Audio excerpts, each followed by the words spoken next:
आणि त्या बातमी आहे नंदुरबारमधून बँकेच्या ढिसाळ कारभाराचा आदिवासी महिलांना मोठा फटका बसलेला आहे।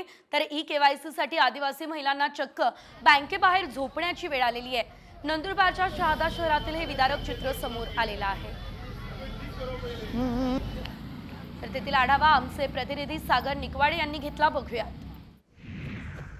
सरकारच्या महत्त्वाकांक्षी योजना असलेल्या लाडकी बहीण योजनेसाठी अनेक बँकांबाहेरची गर्दी आपण बघितली। मी सध्या शहादा शहरात आहे आणि या ठिकाणी बँकेबाहेरची महिलांची गर्दी आपण या ठिकाणी पाहू शकतो।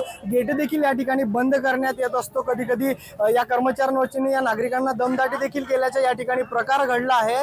रात्री बेरात्रीपासून या महिला या ठिकाणी मुक्काम राहत असतात, कारण की केवायसी साठी त्यांचा नंबर लागत नाही, येण्या जाण्याचा खर्च वाचावा यासाठी अनेक खेड्यावरच्या आदिवासी महिला ज्या आहेत ते या ठिकाणी मुक्काम असल्याची रात्रीची परिस्थिती होती। रात्री 2 वाजेपासून किंवा पहाटेपासून देखील या महिला या ठिकाणी नंबर लावतानाच पाहायला मिळतंय। मात्र बँक प्रशासनाचा ढिसाळ कारभारामुळे या सगळ्या नाहक त्रास जो आहे या सर्वसामान्य नागरिकांना आता सोसावा लागत असल्याची स्थिती या ठिकाणी पाहायला मिळत आहे। नंदुरबारहून सागर निकवाडे, साम टीव्ही।